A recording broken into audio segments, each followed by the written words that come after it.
1997, Ashes series. I went over there personally under a lot of pressure. I was playing poorly, not making many runs, hadn't scored a 50 for too many test matches, I can't remember how many. So we knew we had to play well. The first test match, we get bowled out for 120. Warnie makes actually some runs.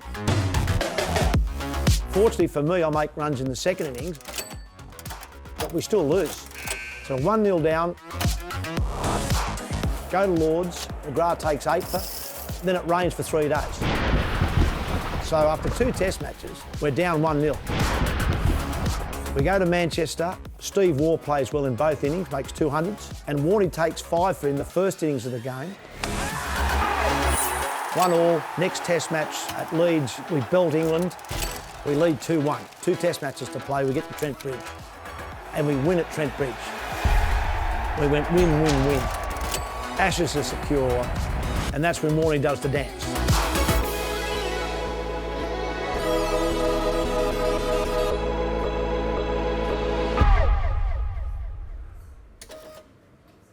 ...310 test wickets. I had to go past Lance Gibbs. Gibbs had 309, I think. No, I've got some stuff at home, but I've got it in a big chest still. When I finished playing, it was all about, oh, I'll do something with this someday, and 30 years later I've done nothing with it. But not like Warnie. This completely took us by surprise. 1, 2, 3, 4, 5, 6, 7, 8, 9, 10, 11. This is such a good picture.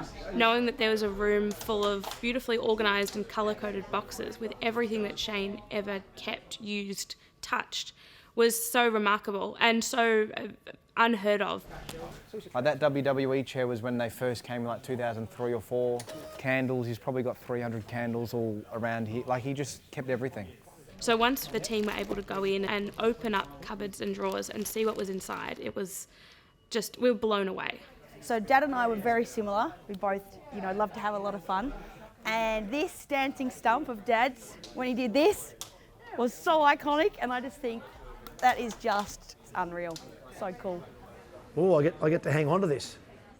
He obviously had an eye for collecting and record keeping and was this really meticulous person about his own story. It sort of sits opposite to the personality that the world knows. Put these on. A couple of gloves. Okay, on that. They're not easy to get out.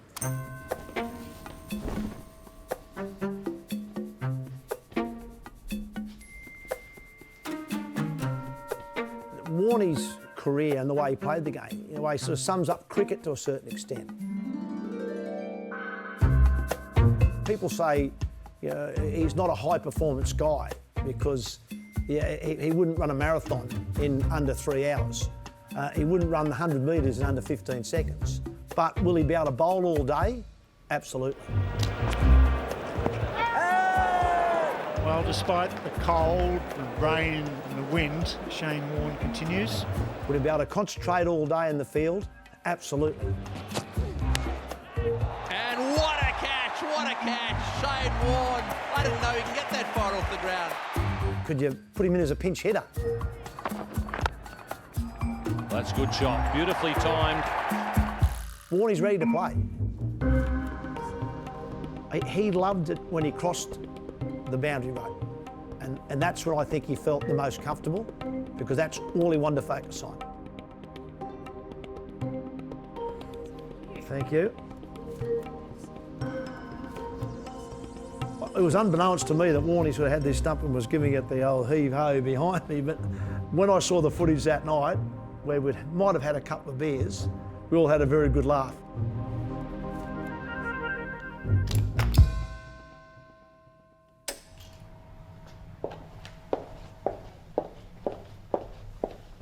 So what we're going to have a look at is a really good example of what cricket looks like traditionally. This is a print of Lords and the balcony at Lords. These gentlemen are very traditionally dressed, they're in their beautifully pressed cricket whites, and when they're at the cricket, they behaved in a certain way. Go back to when I first started playing cricket in England. No one, you might have got the stump and held it up like this and celebrated, but no one would be thinking about turning it into a dance. So Warnie does that, but also I think media then has grown so much, or was growing so much, that became iconic. You ready for this one? Warnie did it. Stump dance, stump dance, stump dance, stump. That's it, nice. Get the waggle going. Bit of bounce, bit of bounce, bit of bounce. There, That's not bad, that's not bad. A very conservative game generally. All of a sudden, Warnie wasn't so conservative. Don't want less, we want more. Yeah, we check the score. Don't want less, we won't. Want less, we want. I've no doubt that cricket was a bit of a place where he could get back to be who he wanted to be. And because it's a game, it's structured, it has boundaries, it suited Warnie. He could do all these things he liked doing in a confined area. He's going to put the helmet on. Having those constraints around you, it can be a very good thing. Outside cricket, you set your own boundaries. Don't want less, we won't. And when you're someone as famous as Warnie became, the boundaries just keep moving out. Like when he received a year's suspension for the diuretic he took before the South African World Cup. I don't think Warnie ever understood why. Why did he get a full year when he actually could have easily got 2 years for that offence? People will say it was harsh, but in a way it was good for him. Because sometimes you need people around you to say, okay, you've now hit the edge.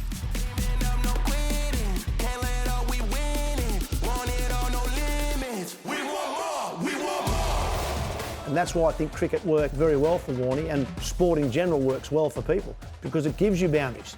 You don't always love them, but they're not a bad thing to have.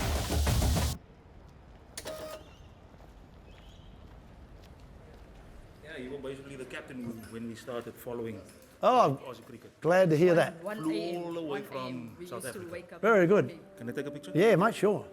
Tragically, some of our greatest cricketers' names have been lost to time.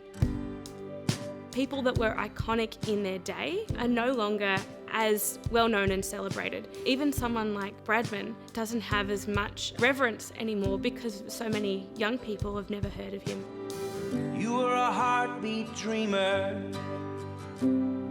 never scared to chase the mystery. I hope the collection does continue to prompt future generations about not just Shane Warne, but what he brought to the game of cricket. We're already seeing less and less, particularly slow spin bowling, very much to the game's detriment. So I certainly hope that inspires people and young kids when they come in to say, oh yeah, Shane Warne, I've heard of him, but what does he bowl? Everyone just runs in these days and does this. And they then look up and say, wow, that's a skill I don't see anymore. I don't want to see that ever die, that legacy that he left and the mark that he left on the game of Test cricket.